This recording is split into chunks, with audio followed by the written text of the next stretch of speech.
listening to Dr. J Radio Live. We have an unidentified flying object.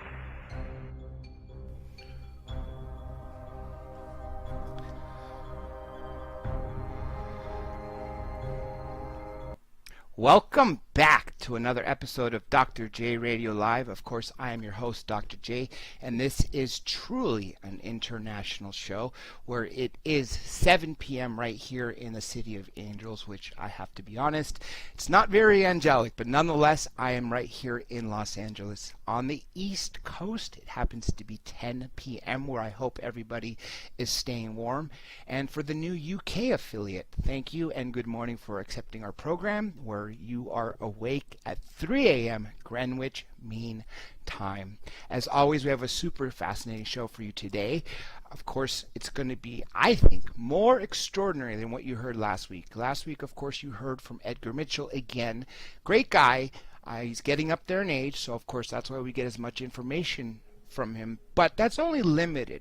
The person that you're about to see or hear from, and you've heard from many times, is what I truly call a revolutionary.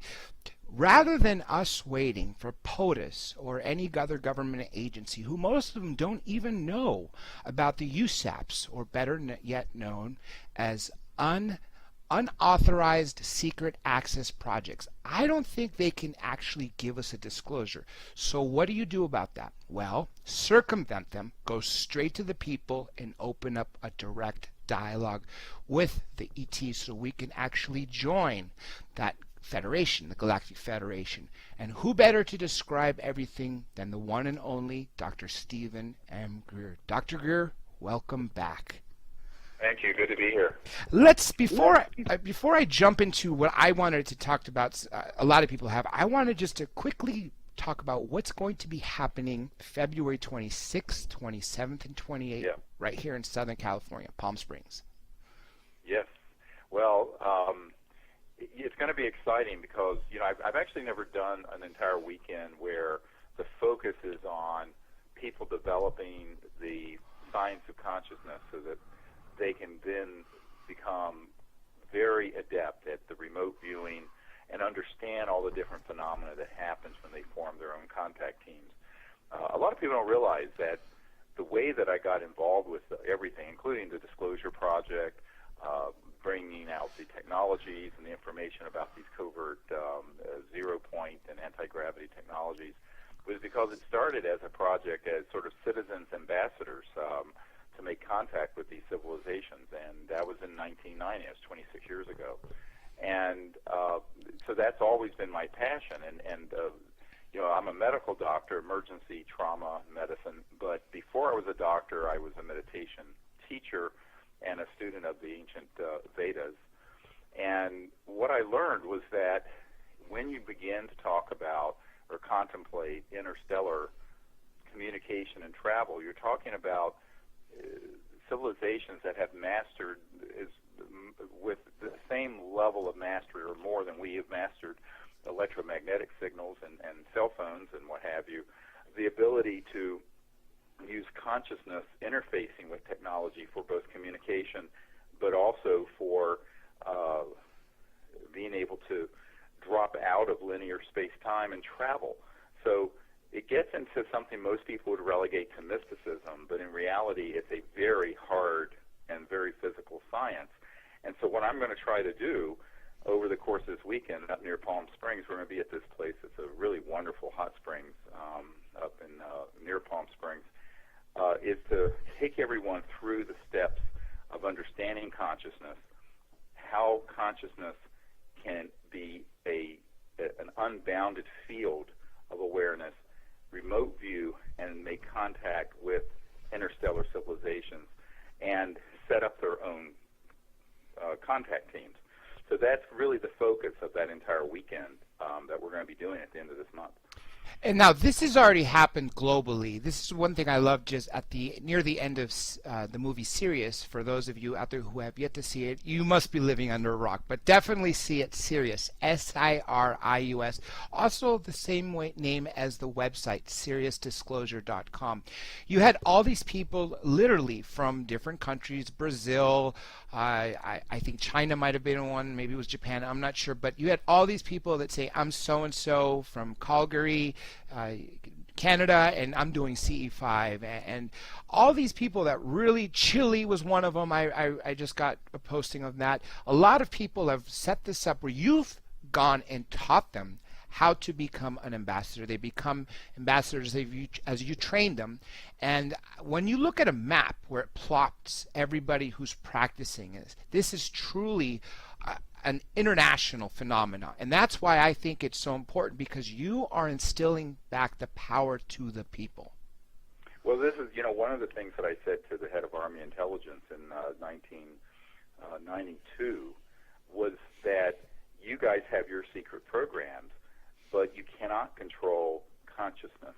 You cannot control what the masses do. And I said, ultimately, what we're going to do is create thousands, if not hundreds of thousands and millions of people who understand that these civilizations are there waiting to interact with us if we welcome them. They're not going to force it. There's an inverse relationship between true power and force. So these civilizations understand that. And real power is something that unfolds organically as opposed to something that's coerced or forced. So they understand that our civilization is going from this transition from a nation state and trying to emerge into a global civilization, and that we have to make this larger transformation into an interstellar civilization. Now, a lot of people think that's very futuristic and off in the future, thousands of years. It isn't. The reason they're here now is that they know that we're at this point where we either have to become a peaceful civilization, and not just peaceful on Earth, but peaceful universally. I call it universal peace. Or we're going to terminate, because the technologies don't allow for you to engage in endless war when you're talking about sciences and technologies that have been developed that are more destructive than the hydrogen bomb, actually, that are in classified projects. So these civilizations understand that we're at this crossroads, and that our people have to make this big transformation to a peaceful society, and that we have to then figure out how to build the bridge between our civilization and all these others, of which there are too numerous to count. There's a lot of false information about, the ET presence. Obviously, they've been around since the early dawn of history and before, but they know that this time that we're in right now is one of these really quantum moments in history where we can become a civilization that is both enlightened and peaceful and interstellar. So we either go that route, or it's a terminus. It's a shutdown, because you're not going to be allowed to go out in space like the movie Star Wars and just shooting with lasers blazing. I mean, it makes for great science fiction and movies, but in reality, the technologies are so advanced once you cross the nuclear threshold, and once you then go into the trans-dimensional physics of going beyond the speed of light, what I call the crossing point of light, like the crossing point of sound barrier, where there's a crossing point of light barrier. And when you're in that realm, the technologies are so amazing. There's no way that you can survive with the consciousness of violence and destruction. So it really is an existential crisis, but also an existential moment and decision for all of us to decide we're going to go forward as a peaceful civilization into the future, both on Earth and in space. And that's really what the impetus for me forming the whole Close Encounters of the Fifth Kind initiative and the Center for the Study of Extraterrestrial Intelligence. That then grew into the Disclosure Project, because it became very clear that, for example, in 1992, we went out on a beach in Florida with 50 people for a weekend, and 4 of these extraterrestrial vehicles literally materialized in the sky in front of us. And it was seen by everyone, and it was on the front page of the local paper in Pensacola. And what happened at that point is that we began to have so much military interference and so many people from government And eventually, of course, after Bill Clinton was elected, a friend of Clinton's and also of the CIA director for Bill Clinton approached me and said, look, they're trying to figure out what's going on with this UFO stuff. Will you do a briefing for them?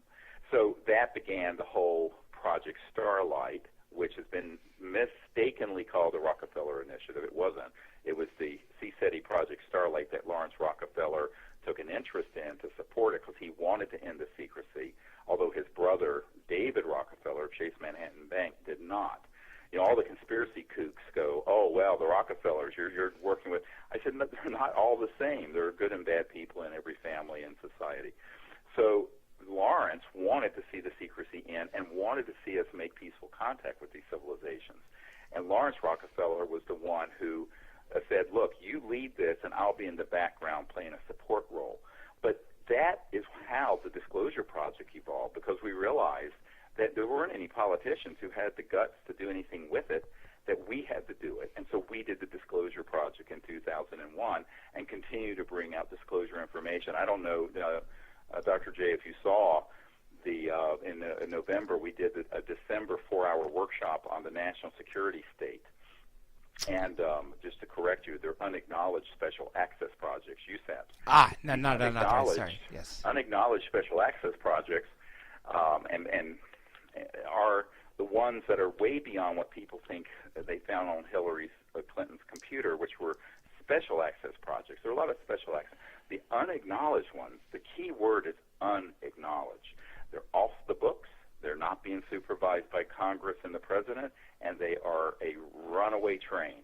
And those have been going on since the 40s and 50s, but have really become a force of destructive secrecy over the last 30 or 40 years. And that's why Eisenhower in 1961 said, beware the military-industrial complex. So the Disclosure Project and the efforts to expose the fact that the secrecy, a lot of it, is not all of it, but a lot of it is centered around keeping the technologies away from the public because, look, we don't need oil. We don't need the petrodollar. We don't need utilities. We don't need coal-fired power plants. And I always say to folks who are in Silicon Valley and other high-tech centers, there is no high-tech sector in our society. High-tech would be the stuff that Tesla and other geniuses were trying to bring forward in the 20s and 30s and 40s and 50s. So we're your smartphone is still using radio signals like the first telegram sent from Marconi in 1844. So you're still dealing with a really very crude, backward, almost caveman level of science and technology on our planet compared to what is known and exists on this planet. So that began to be something that we had to deal with, but always the heart of what the project has been about is taking this to the people. And, you mentioned that you can, if you go to our site, which is SiriusDisclosure.com, SIRIUS disclosure.com, all one word, you will see that there is an app, it's a free app that you can download that will allow you to join other people on these contact teams all over the world.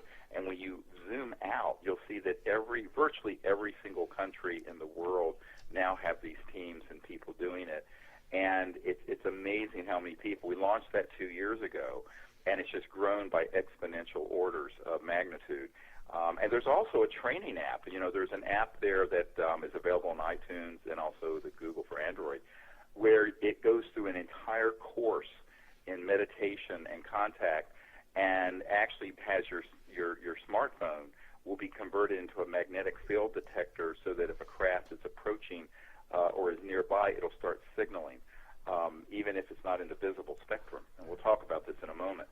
So I think this is why, what we try to put out there is enough information so people can do this on their own, quite independent of me. I mean, I always tell people my goal is to make myself unnecessary. And let's face it, I'm not getting any younger. And when I started this effort, I was 35. I'm 60 now. So my own view of this is that we really need to hand this off to the next generation and get people to pick up this torch of contact and peaceful contact and disclosure and free energy. And the best way to do it is to decentralize it. is to put it out there. And so this weekend up in the desert of California is really going to be this really immersion weekend of meditation training, remote viewing training. People have the mornings off to practice the protocols and then be in the hot springs or whatever they want to do. And so it's going to be Friday night, Saturday, and Sunday until about 6 o'clock on Sunday. And so this also, by the way, people can see it by webinar. If you can't travel to that part of California, you can see it online. The entire thing is going to be broadcast online. So, I encourage people to do that because it will be just a really immersion experience where people can deepen their ability to meditate and also to do the remote viewing and the close encounters of the fifth kind protocol. Because when you start asking the big question, how are these civilizations traveling beyond the speed of light? What does that mean? How would they appear if their resonant frequency is beyond the speed of electrons and matter, but they're right outside your house? Would you see them? No. Would you sense them? Yes. How will you sense them? What electronics will help? What conscious techniques would help? What detectors that are available on the market will help? I'm going to have all this stuff there. So it's a very technical area in a lot of ways, but it's also a very meditative course. So this is to do. I've actually never tried to put so much information in a 2.5-day period, Friday night, Saturday, and Sunday. But I think it's going to be important for people who want to be there or see it by webinar because it'll help them get to the next level of their capabilities. Because my argument has always been, I used to talk to Ingo Swann about this, who was a very famous remote viewer.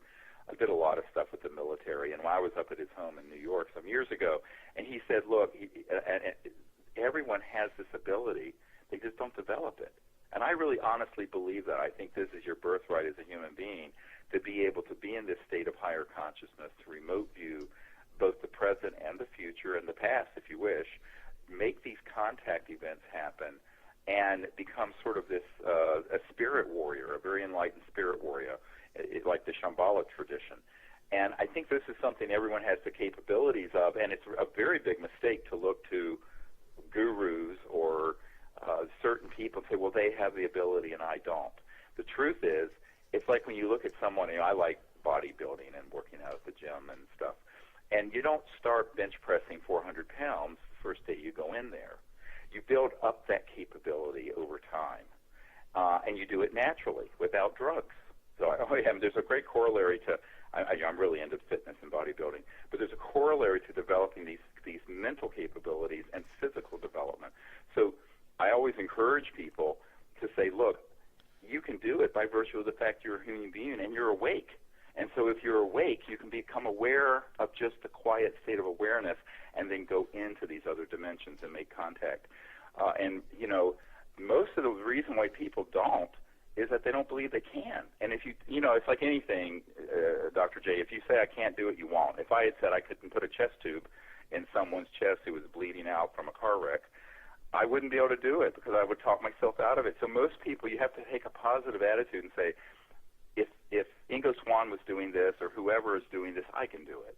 And that I think that this is really important, that people own their own power and abilities. And I hear a lot of people in a very defeatist way. And so what I want to do with this weekend is give people the techniques and tools, but also teach them that they can, in fact, do this. And then they go out under the stars with 3 or 4 or 5 people, and you'll be amazed at what happens if you actually do it. Go out there and try it, and just turn off the computer and get out in front of off the TV and turn off Netflix. Well, unless you're looking at Sirius. Sirius went to #1 on Netflix. I was going to say yes. It went to #1 documentary on Netflix, and this is a little indie film that I want to thank all your listeners who helped support that film, because it was the biggest crowd-funded documentary in history. It had no advertising or marketing budget, and it still went to #1 on Netflix, and it's been seen all over the world. It's very, very exciting. I have a big announcement to make on your show for the first time. We're going to do a follow-on to the film Sirius this year. So stay tuned. We're going to be probably announcing this in the next month or two, the details, because what we're going to do is do a massive disclosure and secret government expose documentary that we hope to roll out as a September-October surprise right before I'm actually really glad you brought up, first of all, a few things. The app, the ET Contact tool. I think it's got a lot of, first of all, it's one of my favorite apps because of all the capabilities that it has in there. It turns your smartphone, for instance, I'm not sure if everyone's aware of this, but every smartphone is a gyroscope. That's why they're developing drones that can be actually flown just with your smartphone. It's got a built-in compass. Right. And so you have the magnetometer, the compass. What I like are the tones taken straight from crop circles. Now, before I got to come back to this this field of questioning, but there's an elephant in the room that people are writing me about that I have to address. X-Files. It's been dormant for quite some time. Then they come out with this six-part one-off. There's just this, and so episode 1 was using terminology that could only be attributed to your research. ARVs, the only time, and I've been paying attention to this phenomenon for almost 32 years now. And so to hear the word ARV, to hear the words alien abduction is not really happening, that it's done by the secret government, by actual human beings, and they're blaming it on aliens, and just so much stuff that would have come if Chris Carter or whoever else was involved was paying attention to you. Well, yeah, they've studied our work for many years, and back in the 90s, during the original show, there was a very well-known director named Arnold Kopelson who was at Fox, who was given a $60 million discretionary budget to do any movie in the world he could do, that anything he wanted to do. And he flew me out to meet with him and a lot of the writers, the people who worked with the X-Files, because what they wanted to do was a nonfiction, true movie based on what we had uncovered. Now, I told him that I didn't think Fox would let him do that. It had to be a fiction because they don't want to expose their masters in the mainstream media, and particularly their interests that are tied into the financial and oil sector at Fox and these other big media companies. And he says, no, I'm one of the most famous directors in Hollywood. I've had billions of dollars in sales. And he assured me he had complete discretion over this $60 million fund to do any movie he wished to do, and he wanted to do this movie, which would not be like the X-Files. It would be a true story based on real research and real experiences, not only CE5s in Contact, but all the stuff we were doing with Project Starlight before the Disclosure Project even happened. This was in 1997. He actually sent his main administrative assistant to the congressional briefings in Washington that we did for members of Congress in the White House in April of 1997. Now, a couple weeks later, I get a call from them, and Arnold Kopelson goes, Dr. Greer, we can't do this film. And I said, well, Arnold, what do you mean? You thought you had complete control. And I was kind of laughing inside because I told him that I didn't think they'd let him. And he says, no, I can't make this one, not if it's true. Huh. So the default, so think about how the intelligence community works. They want to fictionalize the things that are true so people don't know the difference between science fiction and science fact. And so the X-Files property has taken a lot of this information, which I've freely made available to the public. It's not like there's any secret channel. There's not, except those meetings I had back in the 90s. And those weren't secret. I mean, it was just, they were the development meetings at Fox headquarters at Century City. But what you find is that, and I don't know quite how to interpret what's going on with the current X-Files series because it's clearly reflecting my research. However, are they doing it to neutralize what we're going to do in a true documentary? So people will say, well, that documentary is just based on X-Files stuff. You see what I'm saying? Yeah. Or are they doing it to actually get the word out? I'm afraid it's the former and not the latter. In other words, you have to think about how the intelligence community works. They want to neutralize and stay ahead of where you're moving. And the best way to do it, and the way this has been done for years, all the way back to 1953, I have a CIA document that explicitly talks about putting Disney Studios under contract to do cartoons about flying saucers and little green men to make this subject ridicule and levity, but not serious inquiry and science. So it sets up a distraction. So whether or not, what the motives are behind this X-Files series, I don't know. But I'm cognizant of the intelligence community's ability to very subtly, in psychological warfare programs, put out something as a fiction so it neutralizes the fact. Does this make sense to you? Yes. So yes. it's very, now this is a very nuanced analysis I'm giving you, and I hope I'm not being vague, because I can't tell you that for sure I know one way or another. But my concern is that they put so much accurate information in there that then when the truth comes out, people say, oh, well, that's not really true. We saw that in the X-Files. It's all just based on that. When it was originally put out by the research we found, that's 100% true. So it could be a way of neutralizing a factual disclosure by doing an entertainment fiction that contains elements that are very, very, very much the same, including the terminology. So is it art imitating life or life imitating art? And what is the agenda behind that? If I sound suspicious, it's because I've been around the bush for 26 years on this. And I've seen how the big media conglomerates try to neutralize something through movies and through TV shows that's 100% real. But by making it a fiction, it kind of takes the steam out of it. You see what I'm saying? So it's a very, so who knows? I mean, certainly they're aware of my work. I mean, I've met with many of the writers who were on the original X-Files and whatnot in Arnold Copelson's office there at Fox headquarters and at Century City in Los Angeles. But I think that this is why we have been trying, actually, and we have a script. If anyone's listening right now, we have a script to do a full-length feature film that would be like Close Encounters of the Third Kind or E.T., but 100% of the things that would happen in it would be based on a true story, like Argo or Bridge of Spies that just came out this past year that Spielberg did. We have that script, and we would like to do it if somebody wants to do it as an independent film. But because I think it's very important for the public to begin to understand what the truth is as opposed to the fiction, because often the truth gets lost in these fictionalized portrayals. Now, another disclaimer, I have never seen an episode of the X-Files, and I know your listeners are probably now astonished. I don't have time to look at TV and stuff like that. And if it's fiction, I never look at it because I think the truth is so much more interesting than the fiction. I find fiction really boring. But so that's just my own bias. I mean, I go to bed reading The Economist and The New Republic and The Week and journals and Scientific American or whatever.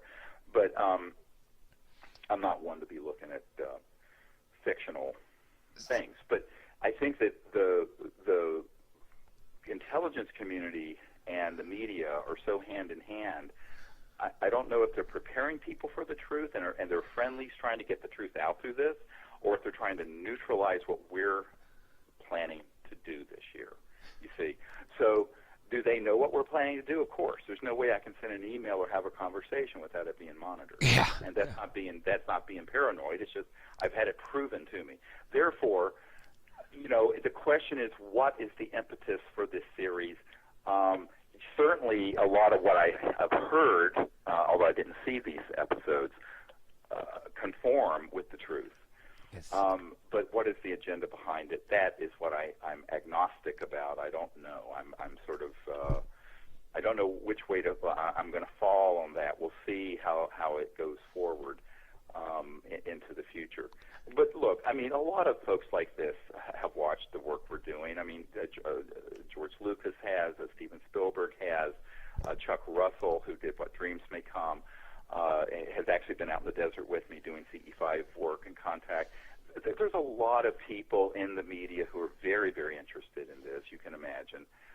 Many of the rock bands like Blink-182. I mean, Tom DeLonge. Tom DeLonge, yeah. Yeah. He stayed at my home here. And he also brought you out to California, didn't he? Oh, yes, and we were out in Joshua Tree racing around within a big thing where they were shooting one of their music videos, and he had me on the stage with him at a number of the Blink-182 huge concerts when they were filling massive arenas. So, there are a lot of artists and people who are genuinely interested, but, there's also a thread of when something is so true and they portray it as a fictional thing, I don't know if that's helpful or not. And what I would like to do, if you were asking me, is let's do this year another documentary that blows the lid off the secrecy, that's really focused on, if you go to our YouTube channel, which is youtube.com/sdisclosure, S as in the letter S, Steve, or for serious, S disclosure, for serious, S disclosure. You will see that this entire 4-hour expose I did in Washington a couple months ago in November is up there. And by the way, it was on multiple pirated sites, and it's had about 2 million views already. But it goes through in excruciating details exactly what you're telling me is in this first episode of the X-Files, which is I find very interesting. But I didn't have any role in consulting with or a direct contact with those folks.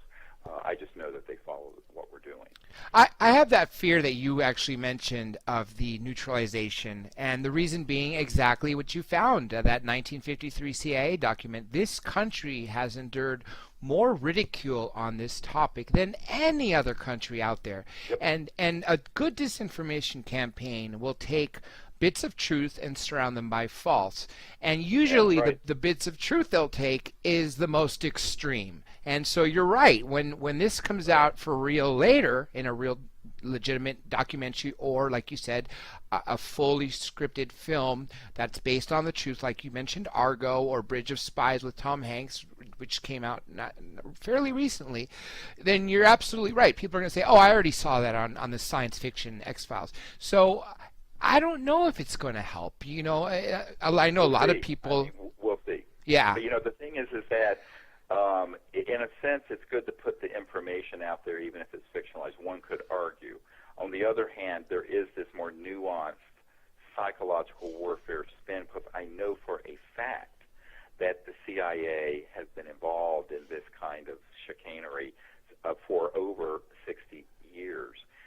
This is an uncontested. By the way, after I personally briefed the head of the CIA, I got a whole tranche, an entire big box of documents, of which this was one. Another one is a document that names Professor Condon of the famous Condon Report, at the University of Colorado, that was authorized by the Air Force to study UFOs, and was then concluded there was nothing to it, which gave a fig leaf to the Air Force to shut down Project Blue Book and pretend nothing was there. I have a document that names Professor Condon, chairman of the Condon Committee, that shut down Air Force investigations into UFOs in the late 1960s, and it says it cannot be known by the public that Dr. Condon, the professor, is on our payroll, because it would ruin his legitimacy as an impartial scientist. I have another document that says virtually the same thing about Professor Menzel at Harvard, who was the big debunker of UFOs and extraterrestrial visits back in the 50s and 60s and 70s. So I have another document, and these are ones that have the provenance of being sent directly to me from the agency, from the CIA. So when I say this is not a conspiracy theory, this is how the intelligence community really does work. So wake up and smell the coffee. I'm glad you brought up Dr. Condon from the infamous Condon Report now, because he was stated, even though you have documents confirming that he's on payroll along with Menzel, who publicly wrote these debunking books, but yet he was on the payroll, for the NSA, if not, like you said, the CIA, the Central Intelligence Agency.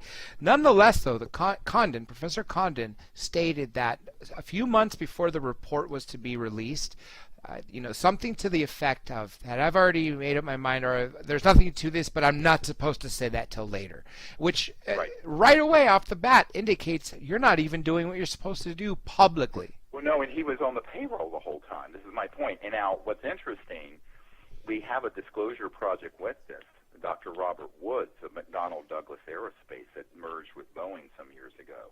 And old man McDonald of McDonnell Douglas, the founder of McDonnell Douglas, had asked Dr. Woods to look into UFOs and propulsion systems, anti-gravity, and he began to do a serious study. And then he was on the committee with Dr. Condon, but because he had found real evidence and was convinced it was legitimate scientific evidence, Dr. Condon went to the head of McDonnell Douglas, Mr. McDonald himself, and begged Mr. McDonald to fire Dr. Woods, because Dr. Woods, being on the committee, was presenting all this hard, real evidence, and it didn't conform with what Dr. Condon was ordered to do by the CIA. Luckily, McDonald did not fire Dr. Woods, but Dr. Woods was kicked off the committee. So they sanitized the committee of legitimate aerospace scientists that had all this evidence. And that is also in the Disclosure Project archives to anyone who wants to drill down and look at them. So that is the truth. And this is why, people say, well, that's ancient history. I said, no, it's still going on today. Do you really think that this is the biggest secret in the history of the human race? The technologies would completely replace hundreds of trillions of dollars of earth-destroying fossil fuel and nuclear power rubbish. Do you really think that they're not going to try to penetrate everything they can? They have, and they continue to. So this is why I tend to be rather suspicious.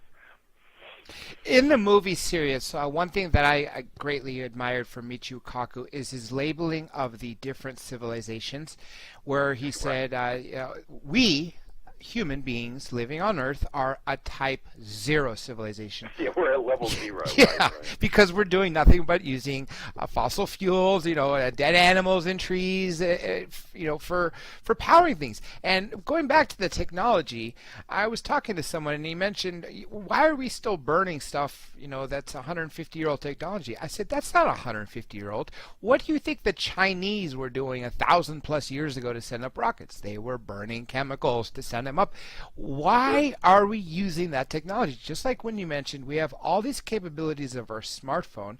On the other hand, it's using what Marconi was using 140 years ago. This is well, and you're charging your smartphone and your computer off a fossil fuel power grid, or at the best, solar and wind, which of course is so expensive, and the energy density, as they call it, the amount of energy you get out of it is so small for what it costs, that it's never going to stay ahead of what's going on in China and India. By the way, India now and New Delhi is the most polluted city in the world, worse than Beijing. So I think that this begins to bring up the other issue. What we want to do in this next film, I'm going to put out a call now. Anyone can contact us if you look at the toolbar at SeriousDisclosure.com. If you have direct, not indirect hearsay, but direct personal knowledge of covert programs dealing with UFOs, zero-point energy, this kind of subject, get hold of us if you're willing to come forward and be in this next film.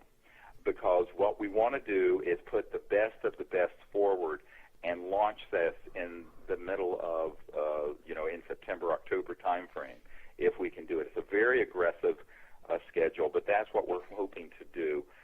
We'll see. I mean, I'm sort of announcing this on your show to let people have a heads up. And by the way, if they want to find out what's going on with that, there's a free newsletter and email list we have at our website. You just put your email address in, and we'll give you all these updates. But we really feel like this needs to be the focus because there's no one talking about these issues.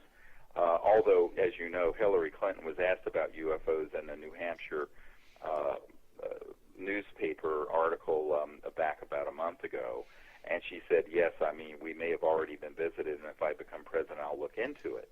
And as you know, the chairman of her campaign is John Podesta, who, when he left the Obama White House, said his biggest regret of being in government was that he hasn't been able to effect disclosure on the UFO issue. But this is, this gets into the whole question of what you mentioned earlier at the beginning of the hour is who actually are in these unacknowledged special access projects. And even if they know a little bit about this, say you're a president or you're a congressman or a senator, how much can you do about it without risking life and limb or imprisonment? I think gets into the whole question of has our democracy been completely subverted? And has there been a quiet coup d'etat? I'm afraid it has, though. So honestly, I know that it has. I know for a fact there's been a silent coup d'etat that has not been acknowledged. It's an unacknowledged coup d'etat.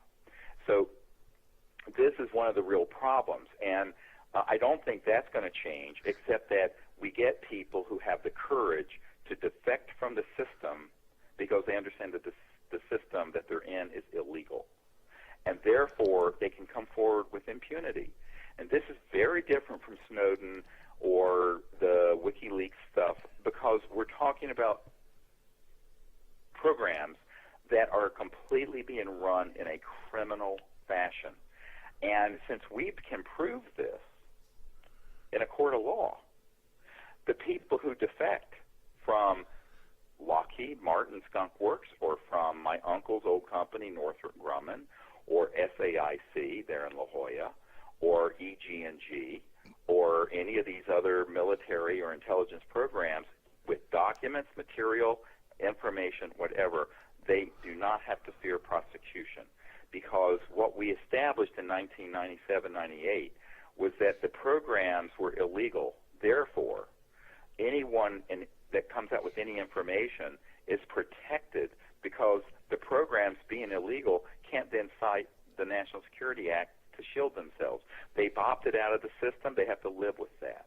So that's one of the things that I point out to not only politicians, but to also the military and intelligence people who come forward with us information. I was just texting someone today who's one of my whistleblower sources in the intelligence community that he's trying to get an Air Force Office of Special Investigations guy with a top-secret TSI, SCI Special Compartment Intelligence clearance, who knows about the tracking of a massive ET objects out in our solar system, and also apparently they've gone around behind the moon.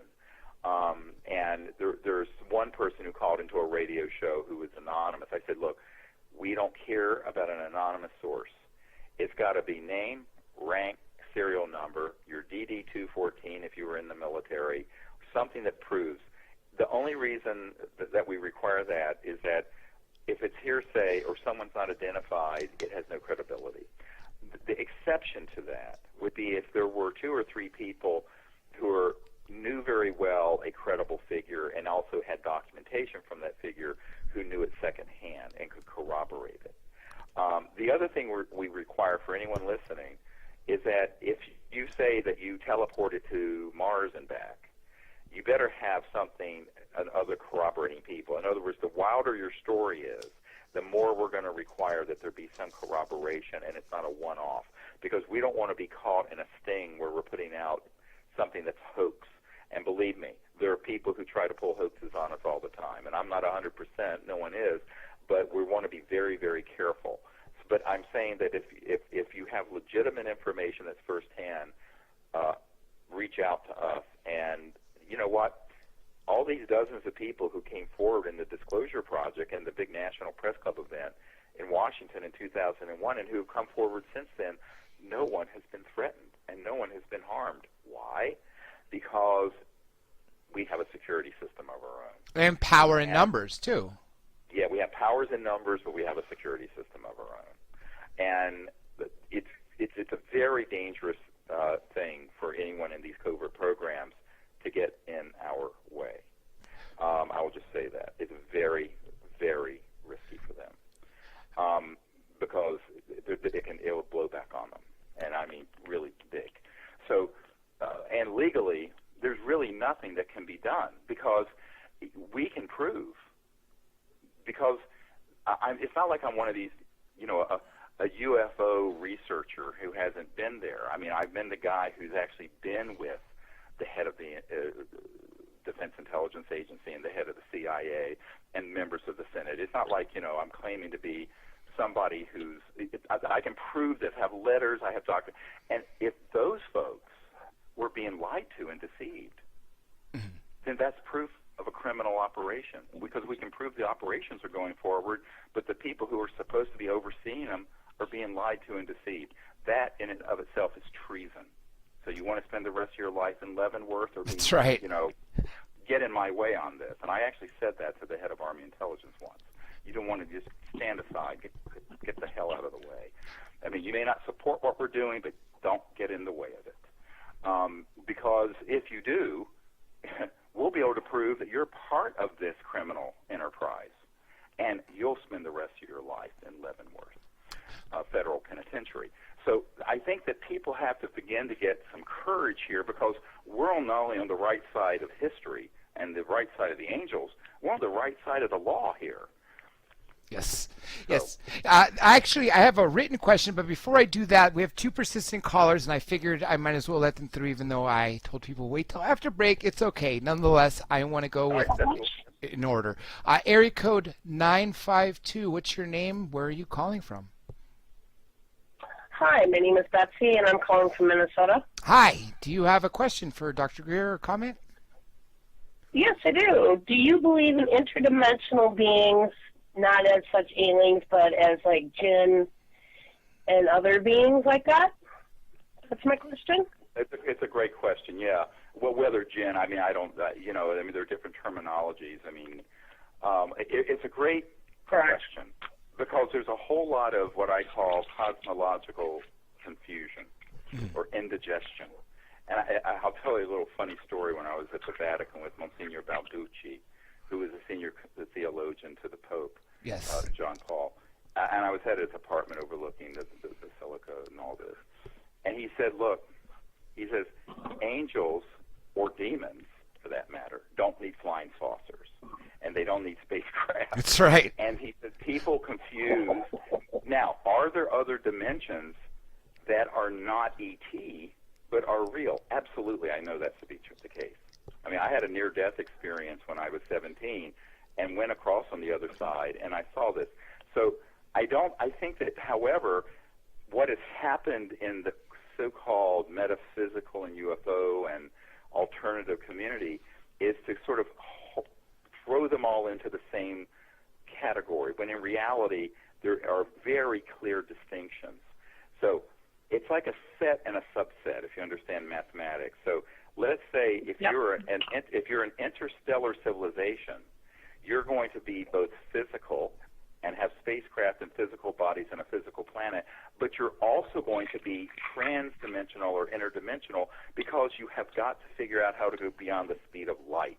And when you go through the crossing point of light, you enter into what used to be called the near astral, or into this other energy field and other dimensions.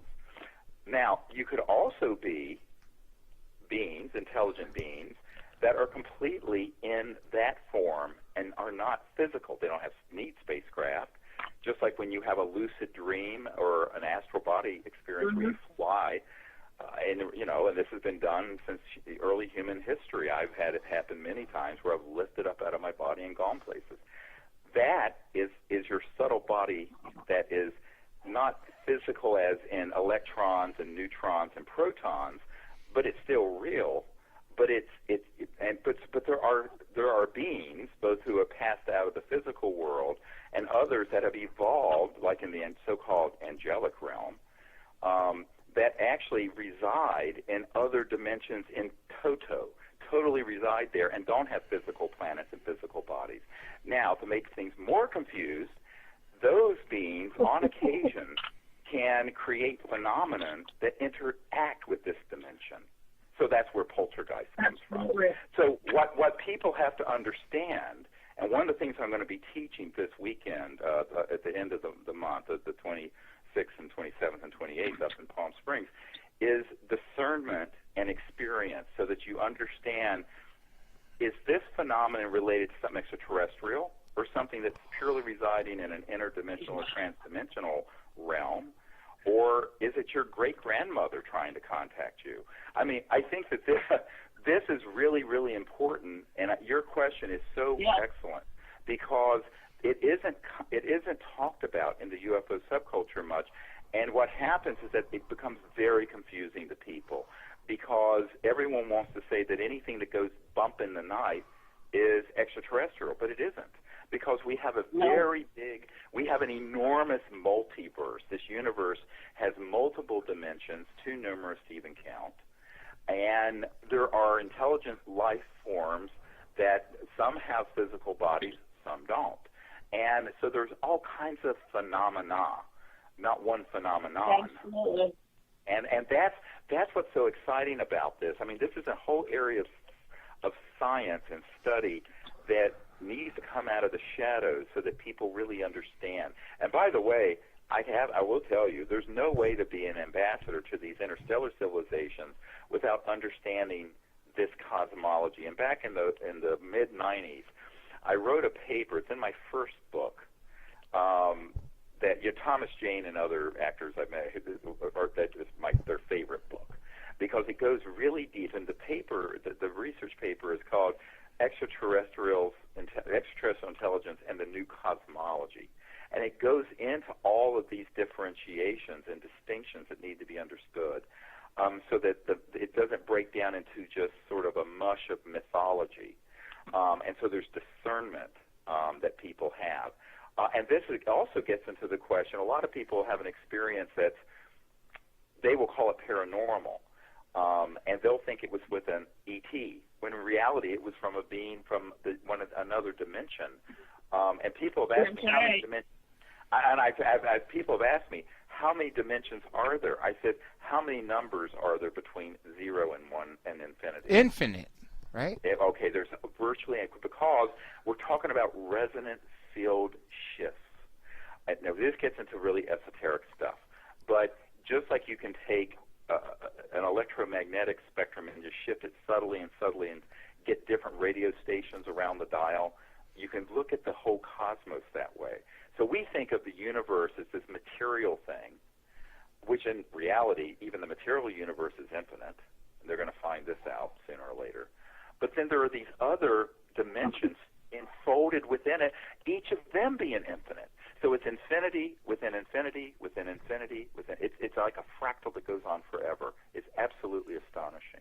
So the diversity and the kinds of experiences that can be had are amazing. And however, to someone who lacks the knowledge and discernment, it can be very, very confusing. And I think what's happened a lot in paranormal and UFO research is that things get lumped all together because there's not a clear, discerning understanding of exactly the impetus behind your question, which was just a wonderful question, by the way. I have more. Betsy, so much thank you for calling and for being persistent. I was going to wait till the second hour, but nonetheless, I'm glad you brought that up. Thank you. Okay, let's go to, this is 717. Welcome to the show. Where are you calling from and your name, please? Rancho Cucamonga, California, and it's Lou Sheehan. And Dr. Greer, I'm calling in to just say kudos. I so rarely hear, if I've ever heard anyone else say that this is criminal behavior on the part of these rogue employees. It's such a refreshment to hear this, because so many people seem to imply that these agencies are set up to circumvent the Constitution, to avoid the normal, natural democratic process, and they just get whatever funding they want and they don't tell anybody about it. I really think, again, these are rogue employees who don't tell people what they're really doing with the money. Oh, no, and I know this for a fact. When I was meeting with the head of the Defense Intelligence Agency, General Patrick Hughes, you can Google him, I'm in his office. He's telling me he very much now suspects there are things going on with UFOs and ETs in the Defense Intelligence Agency, which there were, because we have Disclosure Project witnesses who were in those compartmented operations. But he wasn't being told anything. He was being lied to. And when I turned to the general and I said, sir, these are criminal elements, and there are people on your senior staff who are read into those projects who are lying to you. There was a colonel across the table from me in his conference room who visibly stiffened. And And my military advisor and I later compared notes and said, that guy is the gatekeeper lying to the general. So people have to understand that, your high school civics lesson of, how our society is structured and all is right with the law and we're a nation of laws and God is in his heaven and all is right with the world, this is a myth. And I take no pleasure in saying this. My mother's family were some of the original founders of the United States, and my dad was half Cherokee Indian. So, my roots in this country go back very far, but it has gone so far amiss, and it's time to call a spade a spade. And the reason it's important to is that there are actually some very good people who have just gone through the ranks, who have no idea they're involved in illegal operations because they're not there to question authority. What I'm saying is they need to start questioning the authority of their security clearances and who's telling them to keep this secret, because those people are actually committing treason. Now, there was a colonel some years ago who publicly said, I was a traitor to America and I was committing treason. And I said, oh, no, and if you want to take this further, we'll take it to court and see who's going to win. Because, when you have people who are at the apex of our government, who are supposed to be in the control and supervision of these operations, who are being not just not told something, but deliberately lied to when they make a pointed inquiry. That is what happened to Clinton. That is what's happened to Obama. It's what happened to Podesta. It's what happened to the CIA. Carter? President Carter?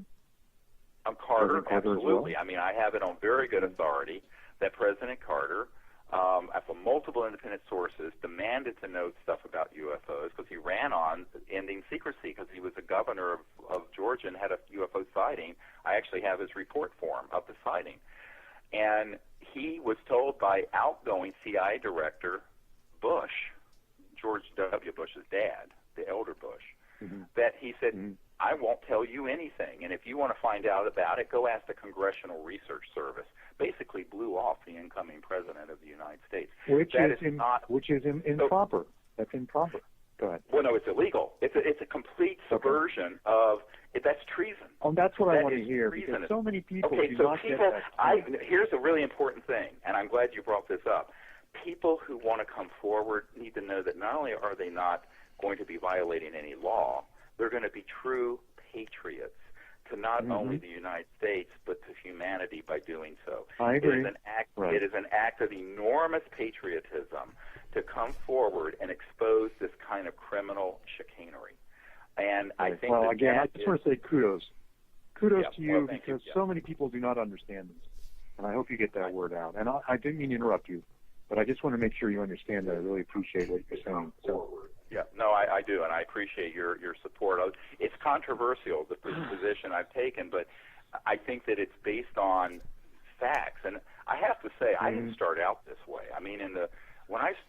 Look, I'm a doctor, and yes, my uncle worked designed the lunar module and all that, but I didn't know how this system worked, and it was only through the school of very hard knocks, and I actually went through it being pulled, kicking and screaming in disbelief.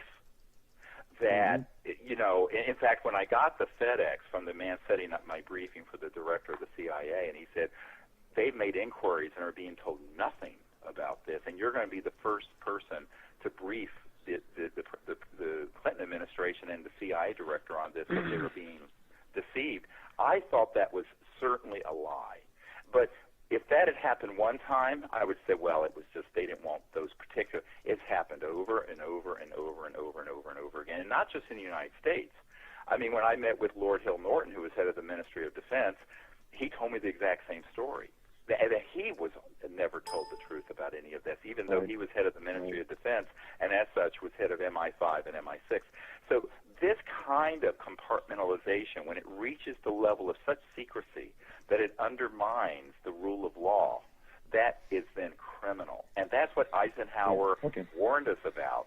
And a friend of mine some years ago knew the Jackie Gleason family, and they said, yes, Eisenhower bemoaned to the day he died to the Gleasons that he was actually, he knew all this ET and UFO stuff was real, that he initially knew a fair amount about it, and then he increasingly was being shut out of all operations. And that was the genesis of his famous "Beware of the Military-Industrial Complex" speech when he left office in January of 1961. So, this is not something that went out of control in the 90s this has been out of control between the end of World War II and 1954, those 9 years. In 1954, October, is when we mastered gravity control. So in other words, we haven't needed airplanes since 1954, or cars, or roads, or surface roads. And I have people who have been in the vault and have seen the documentation that proves this. So this begins to explain how the secrecy became so compartmentalized that even a five-star general and Republican president like Eisenhower would be pushed aside. And, Senator Barry Goldwater, I'm sitting in his living room in Paradise Valley, he told me the exact same thing. And I said, well, because he was on armed services, he was on every committee. He basically, John McCain took his seat there. And he says, yeah, they wouldn't tell me a goddamn thing. He said, and every other word was a cuss word. He was hilarious, Senator Goldwater. And this guy was no kind of leftist liberal. I mean, he was like the father of the conservative movement in the Republican Party in the 60s.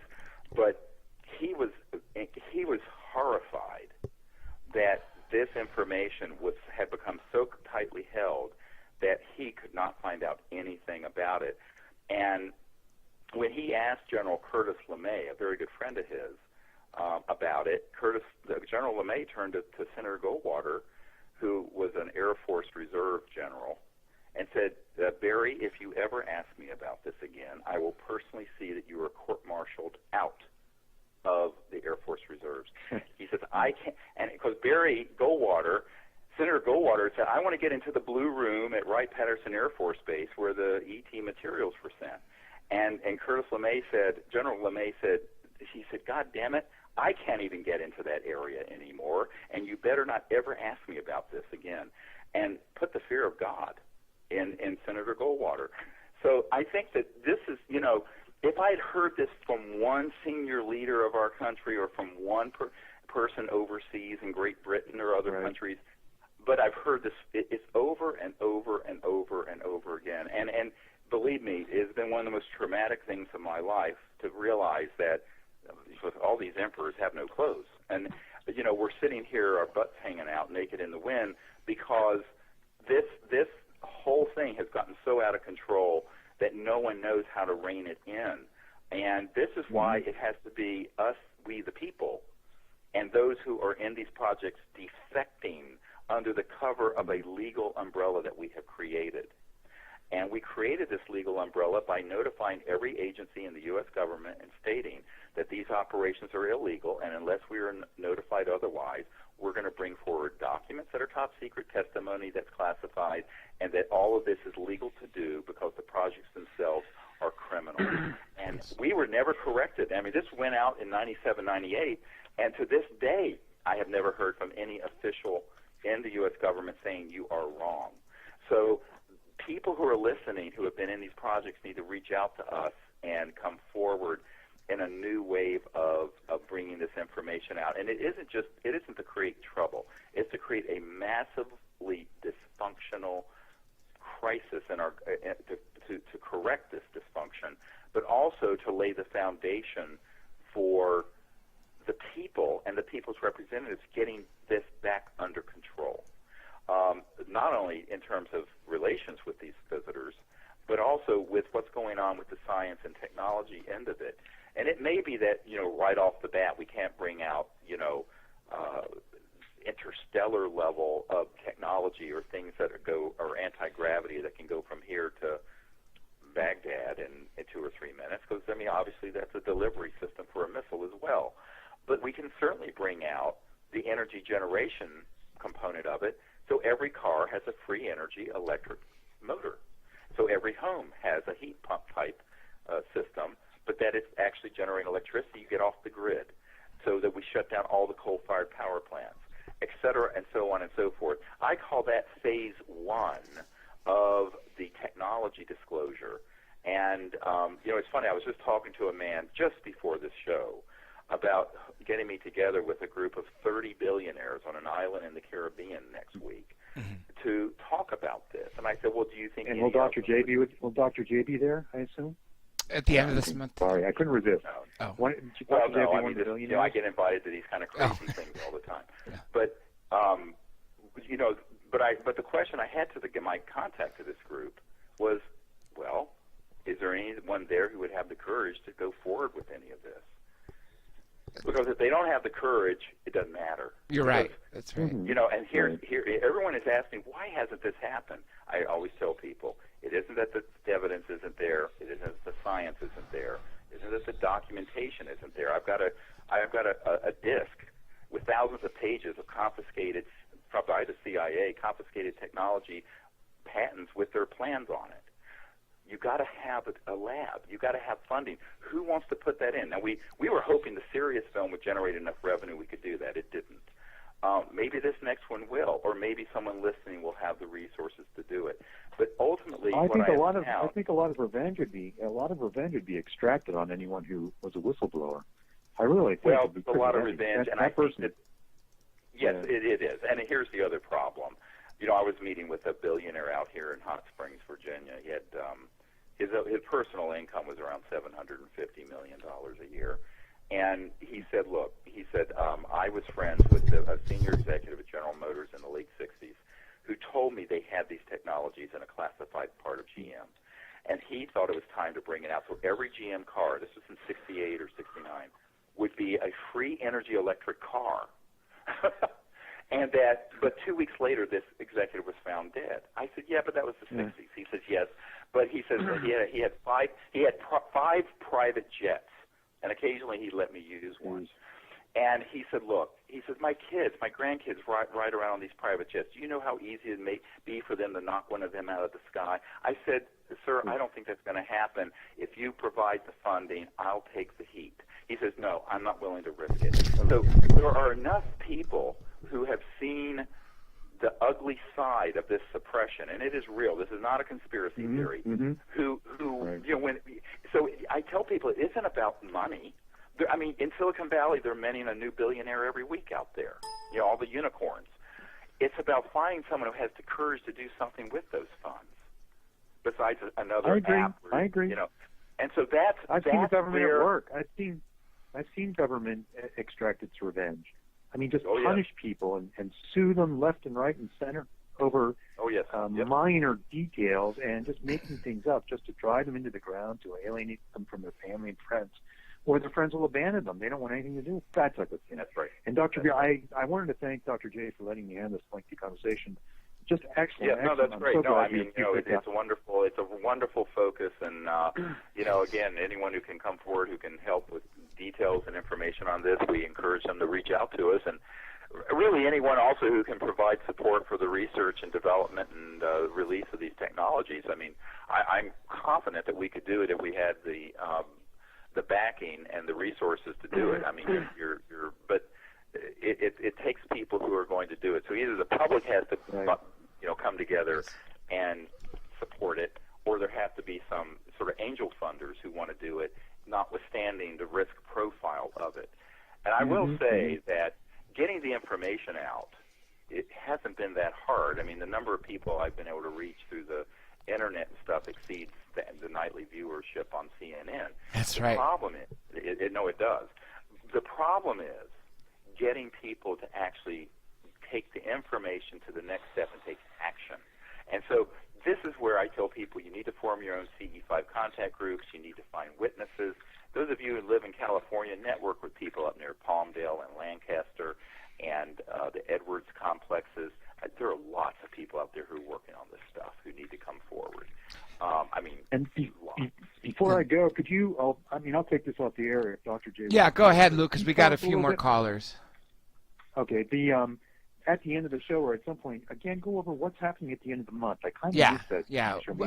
I was going to say, Dr. Greer, if it's okay, since we already kind of passed that time, do you mind skipping the break since we got so many people interested in talking to you, or what you have to say? Sure. No. Yeah, we can. We can just okay. Put it on through. Let's do that. We do have two more callers. Thank you so much for calling, Luke. Well, before I bring them, Jason, you hang tight. I know you've been patient, and then 951, please hang tight.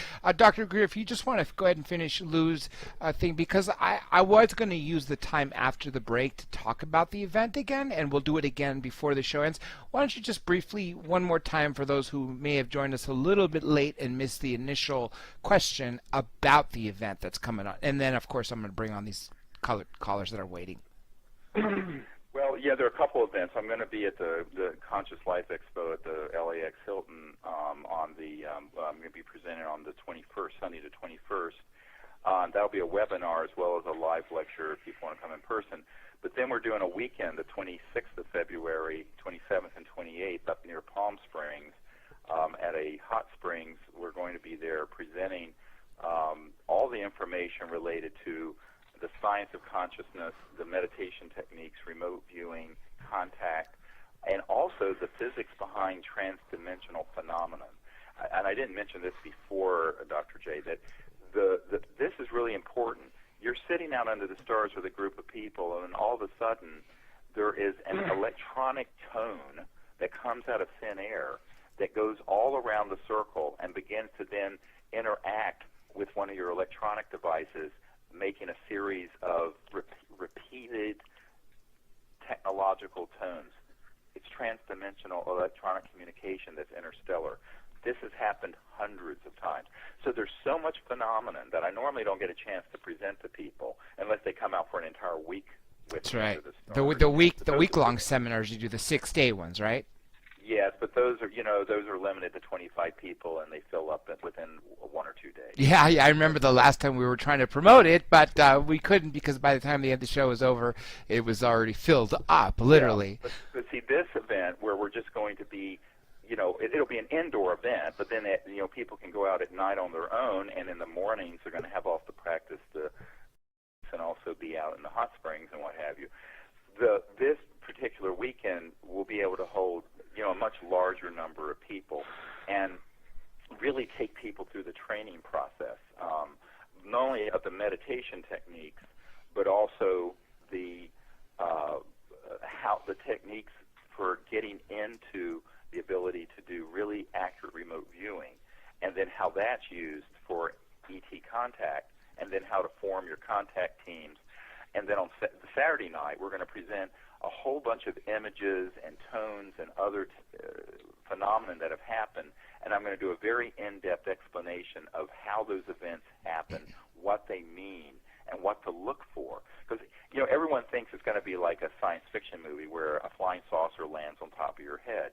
In reality, that's the least likely that an ET civilization is going to interact with you. They're going to do things that Dr. J. Allen Hynek of Project Blue Book used to call high strangeness. Mm-hmm. So this is very important for people to understand the way that interstellar civilizations might interface with your environment, your technology, your cell phone, your magnetic field detector, in sound, in light. And also sixth sense, because a lot of times you have people in the audience that I've witnessed firsthand talking about how they felt or with their eyes closed while meditating. Experienced is a word I hear a lot of people after. And they'll experience the same thing, and it'll be different people. Yes. Who will get the same information. And that also, one time we were up on Mount Shasta, and there was this really strange electronic tone that came out of omnidirectional space above us in the middle of the national forest. Everyone heard it. But we were in the middle of a meditation where I was guiding people into going into interstellar space, contacting these civilizations, and it was a very deep, quiet meditation. And at that instant that everyone heard this tone with their physical ears, within their minds, like a visualization, everyone saw the same kind of pearl gray sphere float from one direction of the circle that we had formed through the circle out the other side and off into space. Yes. But they saw it in their mind, but they heard it. So this gets into the whole question of how tonality and frequency can be a carrier wave for transdimensional objects and forms. and it's a very interesting discussion of the ancient Vedic understanding of what's called name and form, sound and tonality, then creating form in transdimensional reality that then can emerge into 3D physical space-time. And that the understanding of that is really, really important, because now you're getting very close to an understanding of manifestation, materialization, teleportation, transportation that is interstellar. Because it can't be linear. You can't go from one star system or galaxy to here at the speed of light or less in a straight line. So this understanding, which a lot of people have ridiculed me for talking about this stuff, but this understanding is really the heart of being able to understand the entire UFO and ET phenomenon. If you don't understand it, you're going to miss 99% of it. And mostly what you're going to understand are the things our secret government are making that look like flying saucers, but they're made by Lockheed Martin and ARVs, exactly what we were talking about. So-called ARVs they mentioned in the X-Files, yes. Which is not a term I coined. I got it from a guy who worked in the intelligence community.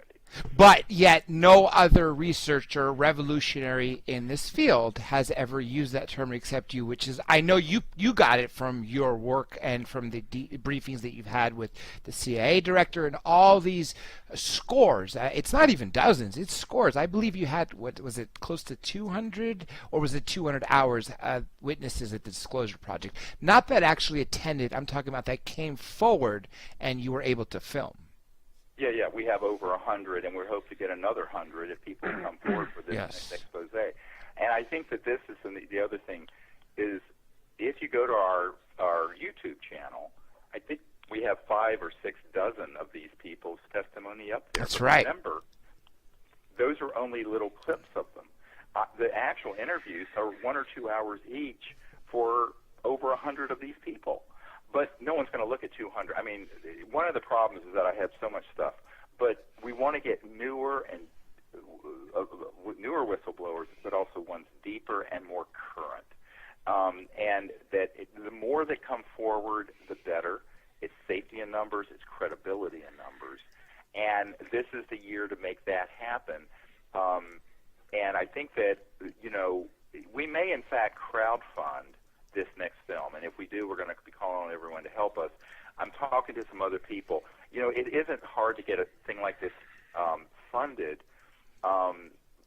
through various investors or media pump. But here's the problem, Dr. J. If those people then begin calling the shots of what goes in and out, and we don't want it to get corrupted, so we may again turn to the public and say, hey, you want to support this?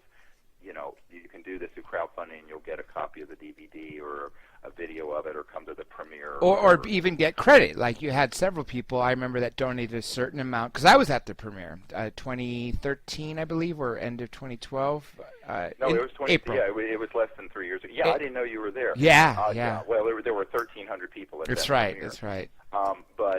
So there are different ways we're looking at doing this. I have to tell you, none of it's been settled yet. It will be settled in the next month or so. Well, and I'm actually when I'm out in L.A., look, if there's anyone listening who thinks they can help with that production, help with supporting it, help with getting the word out when it's finished, whatever, contact me, because, it's not like I go back and forth from the East Coast to the West Coast every day. That's right. So I'll be out there for 10 or 12 days. So anyone who thinks they can, can reach out to Dr. J or contact us at our website, SeriousDisclosure.com.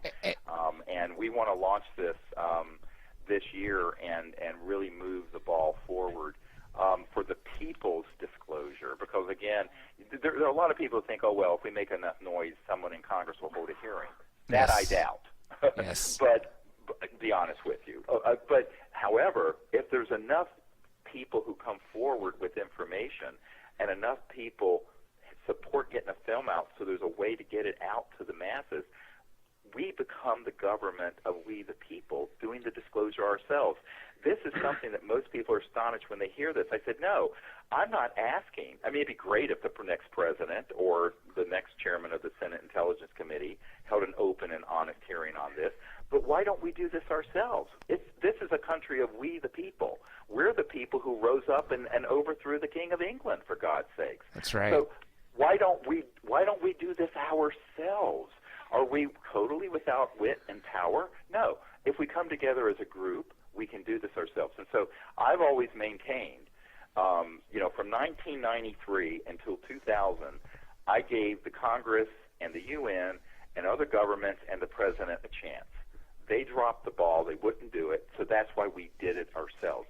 Now we need to keep that going, while at the same time we create more and more expert teams who have mastered the science of consciousness and contact to become ambassadors from Earth to these civilizations, which then will bypass the secret government completely.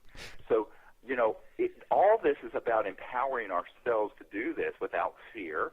And if we do it in a group of people who are supportive, we can do it, and it will be amazing what progress we make. Because really, if you look over the last 20 years, when I first got involved with this stuff, there was only about a third of the public or less who thought any of this was real. Now it's 50, 60%. That's right. And when I first started out, the so-called magic group, the secret committee that deals with this, there was only about a third of them that supported in the secrecy. I'm told now it's about 70%. There has been enormous progress, and is it as fast as I would like? No. But at the same time, this is an ultra marathon, not a sprint. Yes. And as I've gotten older, when I was in my mid-30s and started this, I wanted it all done within 18 months. But now I have to accept the fact that this is turning the direction of our planet from one path it's been on for thousands of years of endless war onto another path. And this is a once in every 500,000 year event we're talking about. So what's 30 years over that time period, or 20 years? So I think we have to take the long view, but at the same time have a sense of urgency, because the Earth really is getting completely destroyed by the way we're living so stupidly on it. And we can do better than that for our children. And, I have 8 grandchildren now. I mean, it's hard to imagine. But people say, you must be the gnarliest grandfather ever. But, it's like we don't have time to just let this run its course with a bunch of buffoons in Washington or the secret government coming around and deciding they're going to do it. I think the people have to have sort of our own rising up. Not in a violent way. A revolution, but peaceful. It really is a revolution. Yes. It's a revolution that needn't be violent, but it will be very transformative. And yes, it will disrupt certain entrenched special interests. But you know what? Too bad. Those folks who are on the top of the petrodollar military-industrial oil complex have had a very nice ride for 100-some years. It's time for us another generation to take over and move the planet in a different direction. I'm glad you said that. I'm going to make a couple quick comments because we have a lot of listeners, 3 on the queue, plus another one, and then we have a bunch of listener questions. I'm so glad first of all, you coined the term petrodollar, because it couldn't be further from the darn truth. I mean, literally, they have controlled every aspect of humanity for well over a century, and what you're doing, this is why I support your cause so much, and I'm always willing to do whatever it takes to get it out there, is you are empowering the people. You're not going on stage and saying, you got to do it my way, you can't have results without me present. No, you teach people, move on to a city, teach them. My goal, as I would love to see one day just globally, seeing people having a CE5 event day all across the board. Everybody in going to their local parks from every country that we have these people. And there's so much more to say that, but there's been some very patient people. I'm going to go to the first one. This is actually a Skype call, so I know the name. I don't know the city. And this is Jason Figueroa. Where are you calling from? Hey, yeah, I'm calling from New York City. Ah, yes, right where it is, 35 minutes to midnight. You have any questions or comments for Dr. Greer? Yeah, I mean, first of all, I just wanted to, say I'm thankful to Dr. Greer. It's his work that kind of like put me in contact with the CE5 program. Mm-hmm. And I made contact with Kraft. Let me say this real quick. Anybody who's on the line, if you guys can please mute the background, because there is a 30-second delay. You're not going to miss anything, I promise. Go ahead, Jason. Okay, no, I actually followed his protocols, and I actually found a group in Long Island, and I made contact with Kraft, E.T. Kraft, back in June of last year. And from that experience, it changed my life completely. Right. It's unbelievable. Unbelievable. My question for you is, have you ever had an experience with one of your CE5 people, ambassadors, where you're seeing craft so often, especially in big cities like New York, where they come out even if you're not doing a CE5? I'll have experiences where I'll meditate in the house, and I'll walk out the door, and I'll have a craft in the sky, like literally right over New York City, right over Manhattan, or sometimes with the lights off, and you'll see little shadow orbs in the sky. Right. Well, yes, and what happens is that part of it is that it may be only seen from one angle of view, and sometimes it can be seen by thousands of people, and sometimes not. Once you start doing this, it opens, let's call it a vector, a channel to these civilizations, and they will begin to appear. We've done this all over the world where we'll take our team, go there, we'll have events happen after we leave. It'll continue to go on and on and on and on. And this is part of the phenomenon that has to do with the structure of space-time and consciousness. It gets into a very esoteric discussion, but what comes first, the field of consciousness or space-time and matter? Well, it's the field of consciousness. Primacy is with consciousness. So these civilizations understand this really well, and once, let's say, an area is enlivened and people are doing this, people begin to see them who aren't even related to your group. The other thing that happens is that people who are doing these protocols will be someone 10 feet away may not see it, but someone standing right where you are will, because we think of space as very linear, and that if it's something that's fully materialized, yes, but what if something is only quasi in this dimension and quasi in another, partially in this dimension, partially not? It may be only seen from one angle or from one perspective, even though it's really there. So it's not that it's cloaked to other people. It has to do with the angular momentum of the craft or the person or the whatever the technology is, and how it begins to fold or enfold within space-time.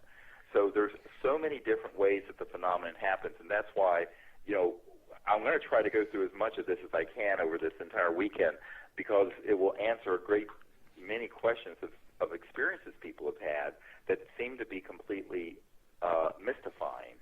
But right, and I noticed too that like if I have someone next to me, they can see the craft if they're in my view, but it presents itself in a way that you would think that disclosure is literally happening that day, because they're just right in the middle of the city. Dr. Greer, before you answer that, I have something similar, so you might as well answer both at the same time. Exactly what Jason asked, but also I have an interesting case that, Preston Dennett very well, who researched, he's done a lot of great research. There was a woman who was on a subway, and she had been a contactee, and she had noticed right there in front of her was an extraterrestrial. Yet everybody around while riding the subway in New York City was sitting there reading their paper. Whatever they were, they weren't paying attention. They got to the next stop. People got in front of this being and her, and the next thing was gone. She wasn't dreaming. She was, her head's together. She's been, contacted throughout her life. But why was it that instance? Nobody can see this, but she could. And this goes along with what Jason was saying, where he'll meditate and he'll go outside. This craft will be there where thousands may not be seeing it, yet it's right there. Right. Well, this has to do with the state of the consciousness of the person and the beings that want to contact them, and how much they want to be known by everyone else, or would be concerned that it might create turmoil. Yes. And this is why a lot of people, I remember Larry King saying, why don't they land on the White House lawn? Why all this cloak and dagger stuff? People get frustrated with it. I said, because they're not stupid. Yes. They're not going to do something that induces a sort of a panic, or that could give a lot of people a reason to say that there's some sort of an invasion going on. That's because right. they know that that's what's been primed in our society, is to have this sort of false flag invasion scenario that was concocted in the 50s. So they can appear to a very specific person or a group of people and then not be seen. I'll tell you a story that this strange credulity, what I'm about to tell you. we were in England at an old fort, and we were doing our CE5. We'd go there. Well, it turned out that night there were like hundreds of people there enacting different battles that had happened over the years in England and other places. It was just the strangest thing. So we went to this area that was as private as it could be. There were people all over the place, but we had no other place to go that night. And in a cloud came over. It stopped. It stayed there for 2.5 hours, and in the cloud was a craft that would spin around, light up, and dim down, and was interacting with us for over 2.5 hours, and no one else saw it, even though there were 15, 20 people on our team who were there watching it the whole night. Then when we were getting ready to leave, we got up and left, and people looked through us and couldn't see us. It was as if we were physically there, but we were invisible to all the people who were there. We walked right through all these people on our way out at 1 in the morning. And this is like the phenomenon that happens is you say, well, were we cloaked, or were these other people in a fugue state, or what was going on? And some of these stories, if I were to tell people more than 10% of the kind of admittedly bizarre things that have happened when we've been out doing this, they would think that you have to be making it up. Actually, the last book I put out a couple years ago, which is Extraterrestrial Contact, Countdown to Transformation, goes through hundreds of these kind of accounts and what is actually happening. I really recommend people interested in this phenomenon get it. They can get this book at our website, SeriousDisclosure.com. And it actually comes with a DVD of a lot of the images of the things that have happened around us, because it begins to explain that if you're dealing with civilizations that don't have to stay locked into a material 3D paradigm, and their technologies can move them across dimensions, the kind of phenomenon that can happen, there's really no end to it. So almost anything you can imagine, they can do. And it's one of these things where the more you go, the deeper you go into this and begin to experience it, you go from astonishment to astonishment to astonishment. And that's the thing that keeps me going. It's so endlessly fascinating and really beautiful, the way it can unfold. And it's not at all what's being taught at UFO conferences. It's so much more nuanced and extraordinary.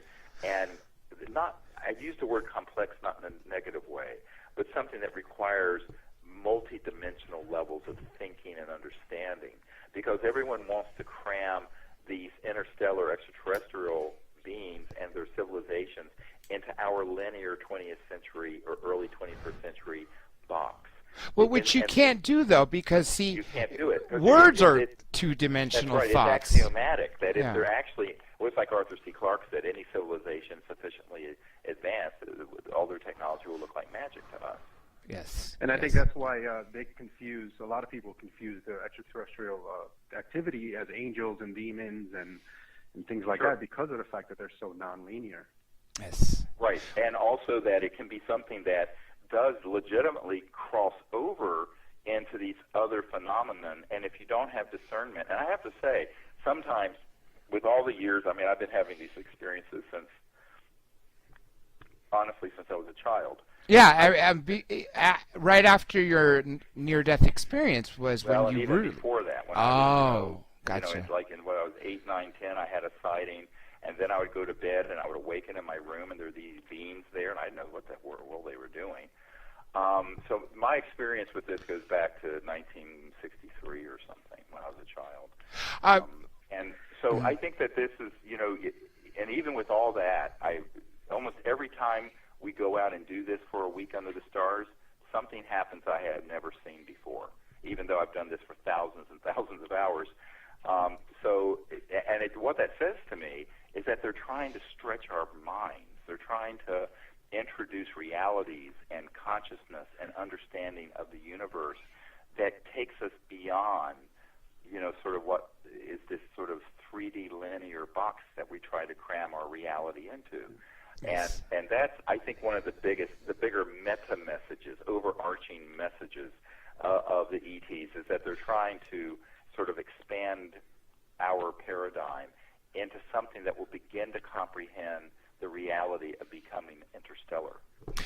Dr. Greer, we got the calls piling up. I want to say thank you, Jason, and by all means, feel free to join us again, and always spread the word. Remember, everybody out there listening and participating, disclosure is in your hands. Dr. Greer has done a job better than anybody else I can think of, or in history ever, to restore the power to you, the people, to take this in your hands.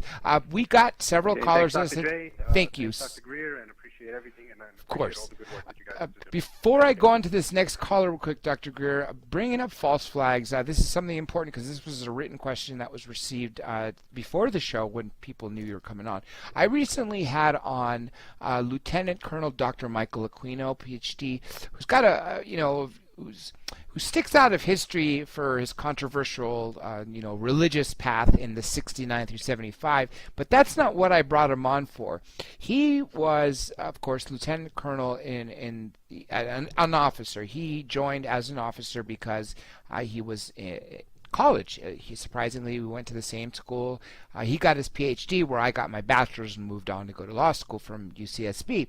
The point is, he doesn't believe in these conspiracies that we talk about. However, being someone who taught at the U.S. Army JFK School of Warfare PsyOps Division, he is 110% convinced that on 9/11, bin Laden had been dead for at least a year.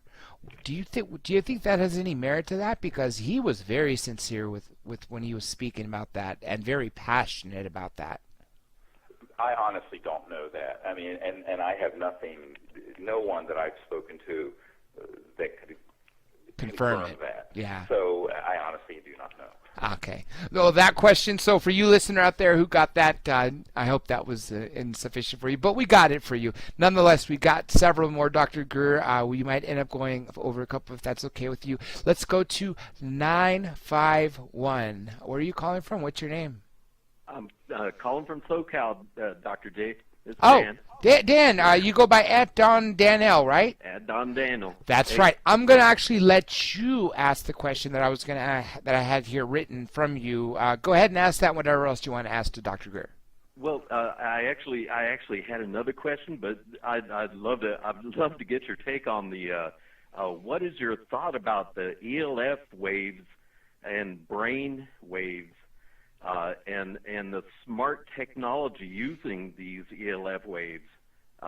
Is this mind control in pretty little plastic cases, and selling it to us for for our own sake? Well, I don't know about that. There certainly are technologies that are radionic, psychotronic, that are very advanced electronic systems that use types of electromagnetic fields to affect awareness, consciousness, what have you. And these have been developed for decades. There's no question that they've used in warfare systems as well. And, of course, Tom Bearden and others have done a lot to expose some of these. Mm-hmm. But I've worked with, there was a woman who worked with one defense contractor, an electronics company, that I got to know quite well, very legitimate, that said, look, we have equipment that are electromagnetic, that are trans-dimensional, that are scalar or longitudinal. Yes. Not way beyond ELF, where we can turn a dial one way and have a group of people come into complete agreement and harmony who are having a meeting, turn it the other way, and everyone's fighting with each other over everything. And that sounds like science fiction. It is not.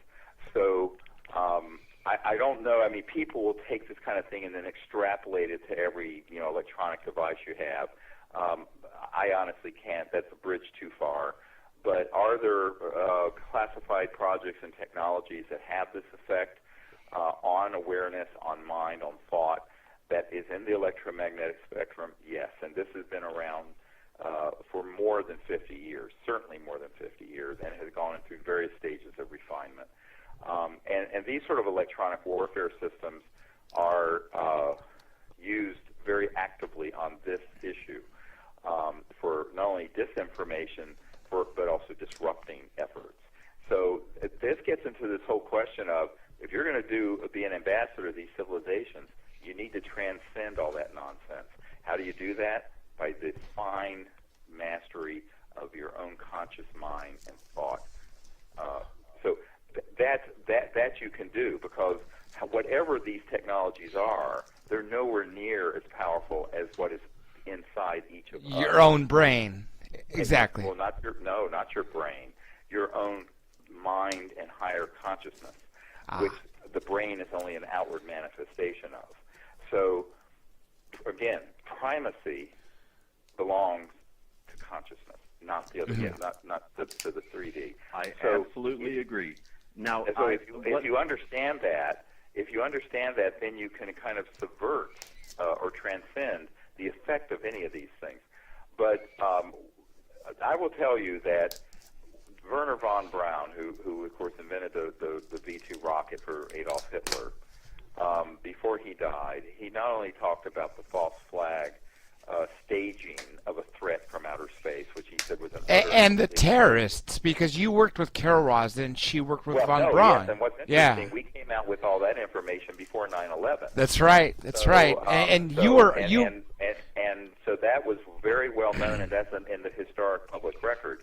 But what I was getting ready to say, germane to your question, is that he said the only thing more dangerous than these maniacal, Machiavellian, crazy people trying to stage an alien false flag threat is the use of and abuse of these types of electronic warfare systems that are so-called psychotronic and radionic. And he was saying that those were very well developed and very effective at influencing people's awareness and thoughts and behaviors. So he actually said that was more dangerous than even the false flag thing, but that he didn't really want to go into it any further. So this gets into the thing where people, it's another subject of ridicule in the mainstream. And part of it is that people take it too far, where everything that happens, someone's doing it. I mean, so people, it's like any jet that goes over that leaves a contrail, it's a chemtrail. Well, no, it's not. Yeah. I mean, so, everyone takes things to the ridiculous extreme. So what I would say is that, yes, but. So the things you really need to be concerned about, as I understand it, are the ones that are very well developed, scalar or longitudinal psychotronic radionic systems, which have been developed over the last 50, 60 years and have been used to create all kinds of mischief and disharmony and disruption and what have you, and that they're incredibly accurate and well-tuned.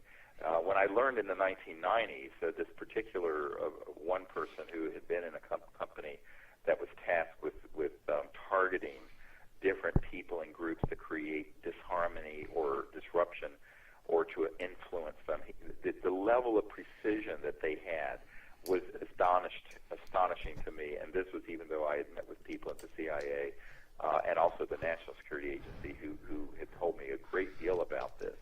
So those things are not an urban myth, and it's another reason why, when I make the statement, a lot of times I don't have time to go into the reasons behind it. It is an act of patriotism, and it's a duty to the future of humanity. Yes. For people inside these projects to come forward and expose what's going on, because the public are sitting ducks. And our planet is, and our society and our culture is being run into the ground by folks who would love nothing better than an apocalyptic sort of crescendo of this chapter in human history. So to divert ourselves off of a path of annihilation into a path of interstellar future that will go on for hundreds of thousands of years is no small task. But it can happen very quickly if enough people become aware of it and move together as one. And that's really what, the whole purpose, the reason I left emergency medicine, saving lives, one or two or three people at a time, was because when I realized what was at stake with this, it kind of overtook my understanding of what I can do as a physician saving the life of someone who just was in a head-on collision on the freeway. So I think that's where people have to understand that this is not just infotainment and fascinating. It's really about the future of our civilization and our planet, that this be exposed, but also that the same technologies that can do these terrible things can heal. Yes. They can cure cancer. They can cure AIDS. They can mend spinal columns that have been severed, literally. The same technologies that can be used for warfare and for disruption can be used to heal the entire planet's biosphere and give us a civilization that is amazingly high-tech but also peaceful. This is really what the choice is. Yes. This is the choice. And the more people understand that is what is at stake here, and that it is such a large issue that the likelihood that a bunch of lawyers, and no offense to Dr. J, and politicians up on Capitol Hill are going to deal with this, believe me, I think it'd be great if they did. But I think that it's we, the people, are going to have to really make this happen. And we by coming together for doing the disclosure, for the contact, and exposing this nonsense, but also not just the negativity of that, but for the purpose of taking these swords and making them into plowshares. Because every single one of these technologies can be used for very, very beneficial purposes if they are bent to the good, to the use of the good. So what is critical here is the consciousness that wields it. Yes. Okay, and the intent behind it. And most people are not sociopaths like the folks who are running these covert programs. So we have a very, very small percentage of our population running amok. And why can't the rest of us create a different reality? That's my whole point. And it isn't about doing anything against them. It's about us coming together and making it happen for ourselves. So it's all positivity. And now in the meanwhile, you have to be aware of these sociopathic nuts. I mean, you ignore someone like Hitler at your own peril. But at the same time, and make no mistake, these folks are Hitlerian. In fact, I mean, they're worse even. But they aren't all powerful. And I always tell people, never think that this is some kind of defeatist thing that I'm saying here. Yes. And somehow these technologies and these groups are so powerful that it's just hopeless. I wouldn't be doing this if it was hopeless. I think it's actually the other way around. Hopeful. They're headed for the scrap heap of Yes. history. If we could just get our act together, the rest of us.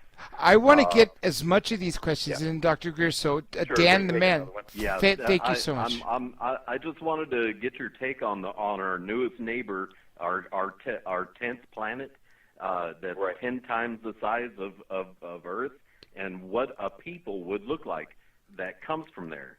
And I'll take it off the air. Thank you, Dr. Thank you, J. Dan. I appreciate your tenacity, Dr. Greer. Yes, Right. and that's To why. be honest with you, I don't know anything. I mean, I know what you've heard about this planet, the 10th planet, or 9th if you don't count Pluto.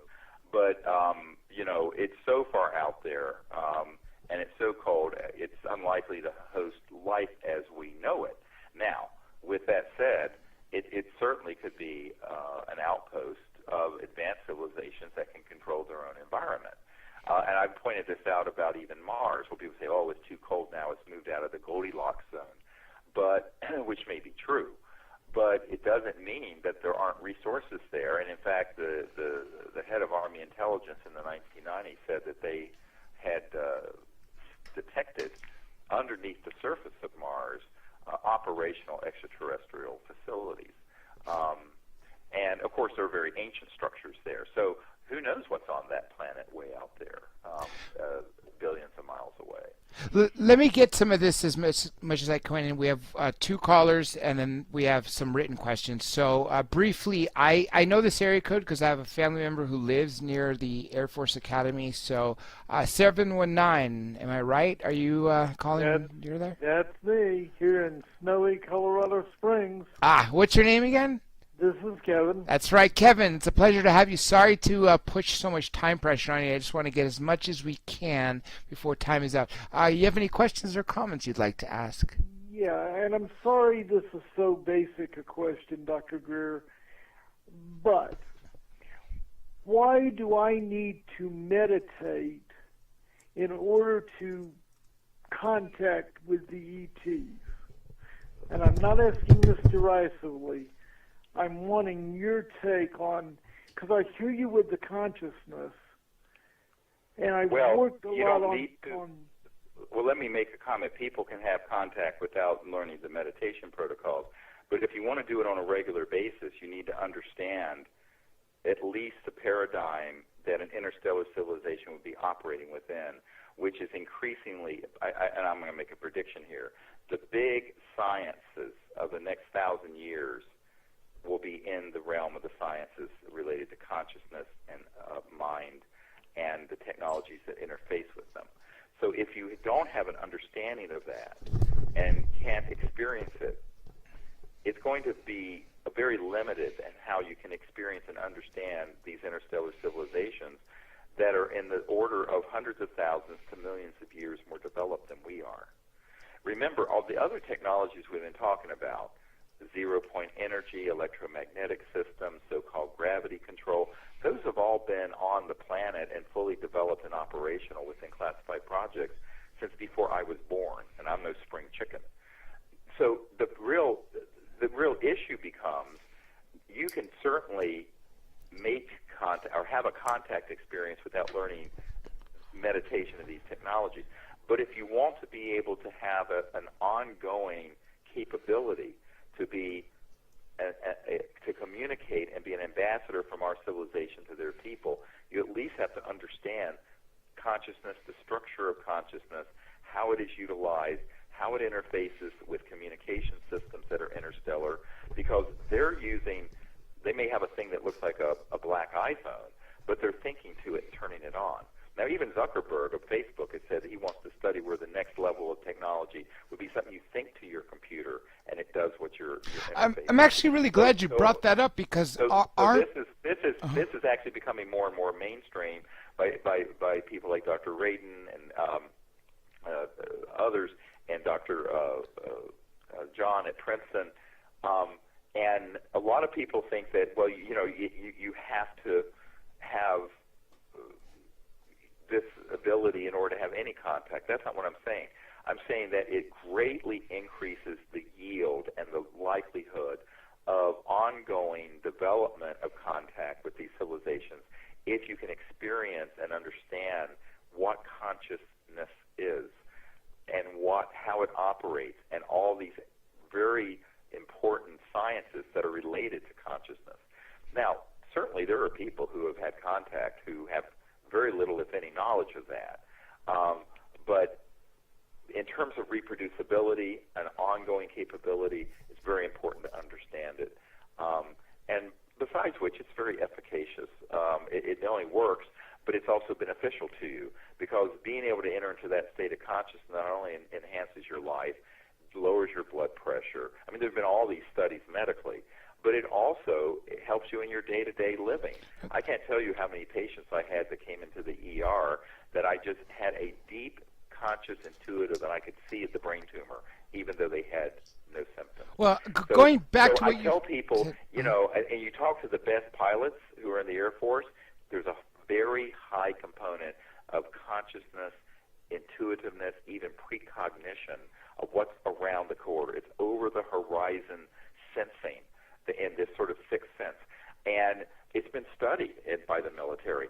So, these are things that not only assist with the CE5 contact ongoing, but it also enhances your life generally and increases your ability to function. They've also done studies at doing this, people's IQs go up. Everyone's thought that your IQs are fixed. It is not fixed. So it's beneficial no matter what, but it also becomes really important. Now, I'm not going to say that unless you master this, you can't have contact. I would never say that. People have had contact for millennia who may or may not have understood and practiced any meditation techniques.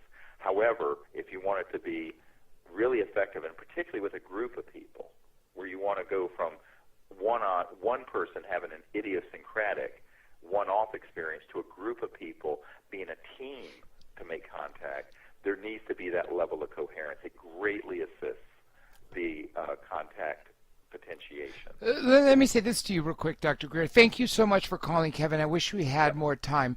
Dr. Greer, thought-driven craft, and that's why I wanted to bring that up while you were on that topic, because I'm glad you mentioned that it's in the mainstream right now. They've been doing a lot of testing on what can be, we're on a binary level at this moment. If your brain waves are doing this thing, then it'll do one thing. If your brain level is showing something else, it'll do the other.